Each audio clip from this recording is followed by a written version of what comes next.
बचपन से जो आपने किया अभी तक वो तो मैटर करता ही है। फॉर एग्जाम्पल, अगर आप बचपन से ही सिर्फ कंप्यूटर पर ही अपना टाइम पास कर रहे हो या मोबाइल पे, जो आजकल बड़ा कॉमन हो गया है, तो आपकी जो कंसंट्रेशन पावर है वो पैसिव वे में तो अच्छी होगी।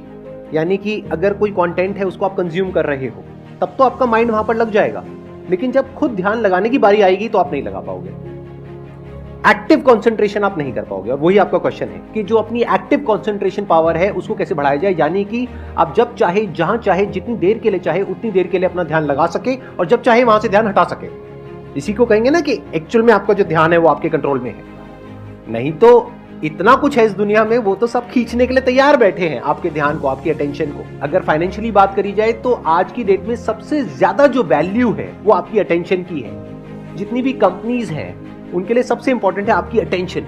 अगर आपकी अटेंशन आपके हाथ से निकल जाती है और उनके हाथ में चली जाती है तो वो हो जाएगा जो वो चाहते हैं, यानी उनको प्रॉफिट हो जाएगा। आपको नुकसान होता है, हो जाए। तो अब सवाल उठता है उसको कैसे बढ़ाया जाए।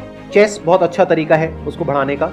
स्पोर्ट्स से आपकी कंसंट्रेशन पावर बढ़ती है। जैसे मुझे बैडमिंटन बहुत पसंद है, तो बैडमिंटन में सारा ध्यान कहां पर होता है? शटल के ऊपर, और कोई थॉट माइंड में आ ही नहीं सकता, क्योंकि अगर वो आया तो शटल से आपका ध्यान हट गया और आप हार जाओगे। तो sports is another way of doing it.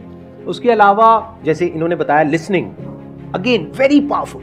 बहुत तरह की साउंड्स हैं, बहुत तरह की वाइब्रेशंस हैं इस यूनिवर्स में, बट हमारा ध्यान नहीं है उसकी तरफ। कुछ ग्रॉस है, कुछ सटल है।